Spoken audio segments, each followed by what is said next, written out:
Kaolack. merci beaucoup jërëjëf Alaaji Malick alors Pape Fara tey ci li ñuy taxaw mooy gis nañu FDR muy mbootaay bi ëmb ay parti yu nekk ci kujje gi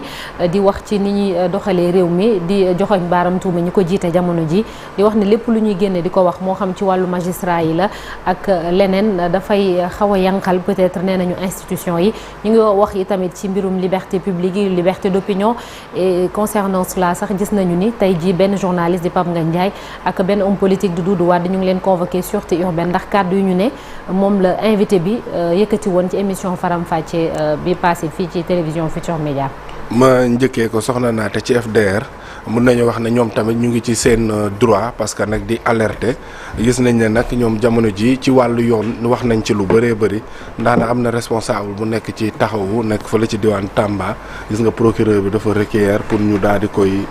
def 6 mois daan ko ci gannaaw ay kàddu yoo xam ne yaakaar yëkkati na ko fi mbiru Farba Ngom bi gis nga bi ñu fi génnee ay affaire téléphone lañ fi wax ba ñu téye ko te kañ ko jàppandool di Tahirou Sarr may nañ ko liberté provisoire moom Farga sax waroon nañ ko may liberté provisoire waaye mbiru téléphone tax ñu téye ko fa yooyu yëpp ñoom jàpp nañ ne yu jaarul ci yoon la beneen bi ci topp premier ministre gis nga lu yàggul dara mu génn di wax ci ñi nga xam ne ñoom ñoo nekk magistrat yi nee na daal Sénégal bu sooxee ci wàllu yoon juge yi la te ba léegi ñu ngi ci ñi ci système bi yàq na leen lu mel ne xeme moom tax nag moo tax ñiy génne attaques yu garaaw la daal di nag taxaw di dénoncer yenn dérives yoo xam ne yu doy waar la parce que mënuñoo jàpp koo xam ne moom moo nekk nguur gi ba pare di song ay institution nguur gi yaakaar naa ne loolu FDR lu ñu def lu am solo la beneen bi ci topp mooy Doudou Wade vraiment mag la ba pare il a beaucoup servi dans ce pays surtout ci wàllu parlement daal di ñëw ci émission télé yaakaar naa procureur waroon na am yeneen yitte toog émission télé di déglu naan di wax ne li wax ne te naata fii la ñu gis ñu jàpp page président de la république saaga ko yàq ko lu mel ni xeme ñenn toog ci plateau yàq ko président de la république lu mel ni xeme kenn autosaisirul kon ci benn émission télé peut-être nga daal di ñëw di autosaisir booy convoquer le présentateur kon nit ñi léegi nan la ñu mën a defetee librement seen i émission naan bu fi nit waxee dara sax man ñu convoqué ma vraiment dafay nekk yooyu xam doy waar ça devient très très ridicule li nga xam ne moom la ñuy def jamono ji parce que fii ci réew mi bu justice jaarul yoon rek dara du jaar yoon te tamit procureur yeneen yu gën a am solo ñu ngi fi di convoqué Doudou Wade mii Doudou Wade dafa mën a def coup d'état benn réew wala benn président fii joxe na opinion allégorie la daal di utiliser ne kiy dawal lii voilà nee na avion lañ yore à nangam ka koy dawal président bi jàkkatam loolu opinion la vision la dans un pays démocratique saaga woo dafa dara jàpp nga ne ki yore bateau wala ki war a pilote bi amul capacité yi mënul kon nit ñi di wax naan mënul wala nangam wala lool mais jarul ay convoqué que di indi vraiment day yokk détail xoolal l'affaire Pape Malick Ndour yeneen ak yeneen ñu ngi fi justice bi daal vraiment ni muy doxee jamono yi yaakaar naa ci jamono yi Macky Sall nga xam ne nit ñi dañoo décrier woon wàllu justice jàpp ne ni muy doxee du yoon kumba am ndey kumba amul ndey l'affaire Ousmane Sonko ñu jàpp tëj la Diomaye bind benn poste ñu jàpp ko tëj ñeneen ak ñeneen yaakaaroon nañu yooyu dafay jeex mais bu ñëwee les mêmes pratiques même soo defee amaat kon y a pas de changement. sëñ Cheikh ndax da nga jàpp ni les libertés publiques sont en danger dans ce pays là muy ñi nekk ci penc bi yëpp di joxe seen xalaat que ça soit ñi nekk ci langue politique bi. wala taskatu xibaar yi wala keneen ku mu mënti doon kilifa diine yi et tout cela et puis ñu def seen liggéey de l'autre côté les magistrats. non les libertés publiques en danger kay je pense que loolu moom biñ koy commencé dund yàgg na du tey parce que fii ak weer yi ñu génn li ñu fi jàpp nit ci ay délit d'opinion dafa bari trop ñoo xamee ni comme ni ko Pape Far waxee ci ay émission télé la ñu yëkkati ay kàddu ñu jàpp leen et je pense que ça c'est malheureux yooyu moom am na neneen nuñ ko mën a régler lu dul jàpp tëj ci kaso quoi par contre propos yi nga xamee ni moom moo tax le doyen Doudou Wade ñu wóolu ko man nag je pense que ce sont des propos condamnables wax dëgg fa yàlla mais moom c'est un grand monsieur c'est un doyen et un expérimenté de la politique ici au Sénégal su yëkkatee kàddu yooyu xaw ma ndax dafa am contexte yu ko dugal ou pas yooyu mënuma ci sori mais li mu wax moi je pense que waru ko wax ci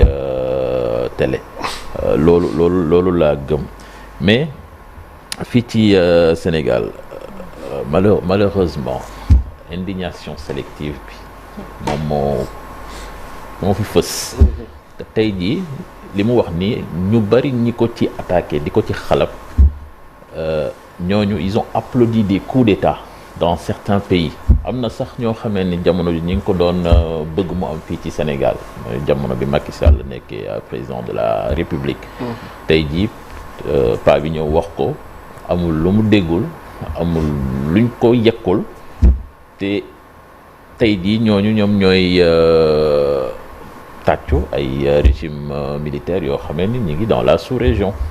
moo tax indignation sélective boobu souvent moom mooy biaisé sax analyse politique bi parce que da ngay ñëw yow daal c'est en fonction de fi nga far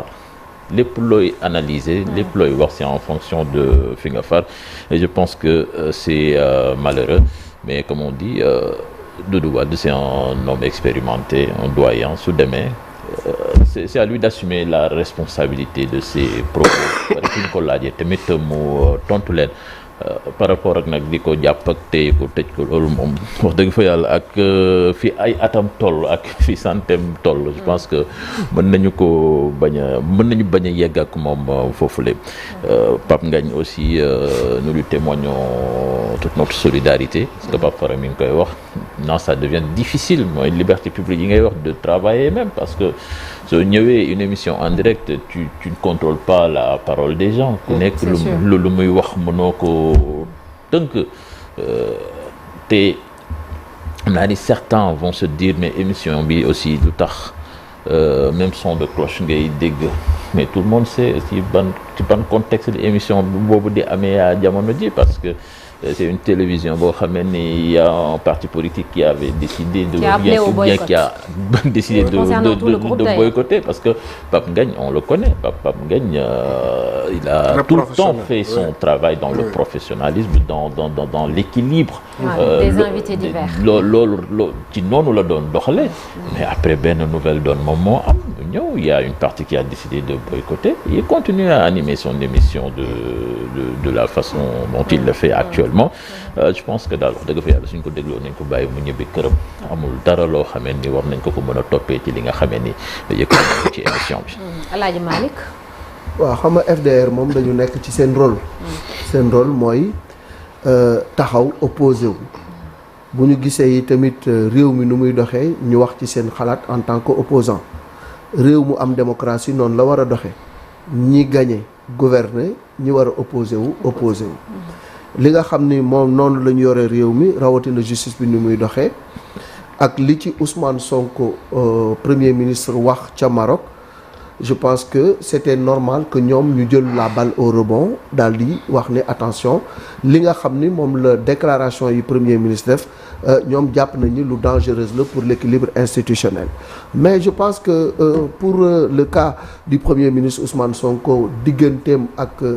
ñi nga xam ni ñoo ŋànk justice bi nekkul lu bees c'est pas un discours nouveau Ousmane Sonko loolu la opposé woo bi muy opposé wu ku ne xam na ne wàllu justice bi soxaloon na ko nu muy doxee d'accord ci woon ay jamono ni nga xam noonu le gouvernement Macky Sall doon utiliser justice bi ak lu ni mel d'accord ci woon ba nga xamee ni ma ngay def campagne électorale également lu bari lu nga xam ne promettre na ko ñi ànd ak moom mooy mbiru justice nañ ko teg ci yoon ku fi def naka sudul noonu dinañ la jàpp ku fi lekk xaalisu réew mi dinañ la jàpp et cetera ba tudd fi ay tur yu nga xam ne mujj nañ leen tëj ci kaso bi donc loolu dafay wane ni Ousmane Sonko attaquer la magistrature c'est pas un discours nouveau est-ce que FDR moom moo war a régler problème boobu wala boog Union des magistrats du Sénégal moi je pense que mbéjum kanam borom moo ko war a fajal boppam et que aujourd'hui li xew ci li Ousmane Sonko di wax ci justice demoon na ba indi même tension entre peut-être moom ak ki nga xam ni moo fi nekkoon ministre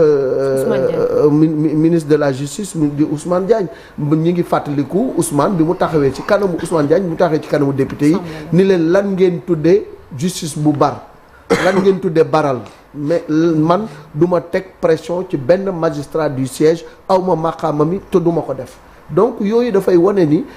moom Sonko am na nu nga xam ne noonu la bëgg justice bi doxee ko mais comme li ñuy wax faral di wax le temps de la justice n'est pas le temps des hommes te les magistrats de ce pays là wax dëgg yàlla ay nit la ñu yu nga xam ne man jàpp naa ni ils sont intègres def nañu seen cursus def nañu seen formation waat nañu taxaw nañu di liggéey seen liggéey donc l'exécutif yam ci exécutif judiciaire yam ci judiciaire le pouvoir beneen bi yam ci li nga xam ni moom lay dem muy le pouvoir législatif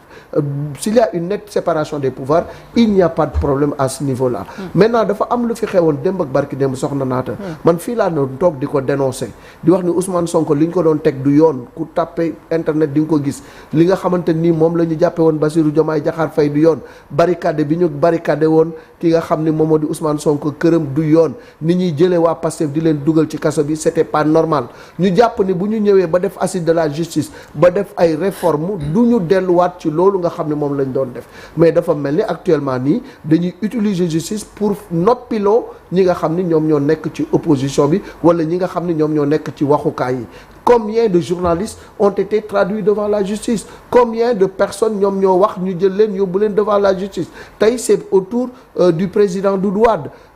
c'est autour de Ngagne xëy na Ngagne kay ngay Pape Ngagne dañ koy woo à titre de témoin mais émission bi ni mu ko daan doxale la koy doxale depuis Mathusalem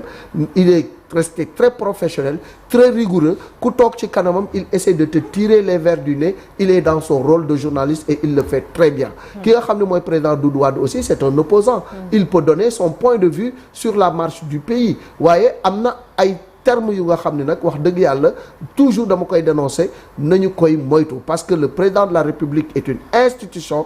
institution booy wax ci moom da nga koy wormaal mais li président Doudou Wade wax loolu c'est-à-dire jarul woon man pour man ñu koy convoquer allégorie mooy maanaam misaal dawalkatu Jakarta nga jox ko avion c'est presque maanaam li gars yi di wax ni ñii dañoo tële wala boog ñii ni ñuy doxale réew mi du dem ca kanam mais loolu ku xool ni réew mi di doxee nga ni d'accorduma ci ni ñuy doxale wala président ak ñi mu àndal yoon bi ñu jël baaxul c'est presque la même chose donc loolu je pense que buñ ci woowee Doudou Wade moom de toute façon il a des arguments pour se défendre il n'est pas né de la dernière pluie et c'est un dur à cuire il va répondre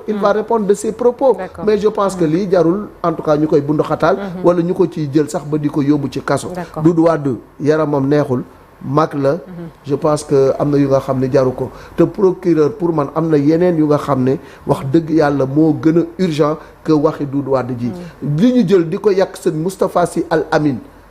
est-ce que déggagul ngeen dara yëngu ci tout le monde est monté au créneau pour dénoncer les propos yi nga xam ne moom la ñuy teg ci ndoddu sëriñ bi mais sëriñ bi njëkku ci mooy indignation sélective bi voilà sëriñ bi njëkku ci yeneen i sëriñ teg nañ leen fi yàq leen lu mel ne xay président de la République clé de voûte des institutions fii lañ ko jël di ko yàq lu mel noonu yooyu la ñu war a jël régler ko parce que réew mi fi mu jëm baaxul ni nga xamante ni noonu lay doxee ak nit ñi ni nga xam ne noonu la ñuy jëlee di ko attaquer nit ñi di leen saaga di xotti seen warma di leen teg ci diggu penc mi loolu la ñu war a régler pour que nit ñi yaru delluwaat dans l'orthodoxie et dans la discipline. Merci beaucoup Alhaji Malick ñu jàll léegi ci un jour au Sénégal un jour dans le monde.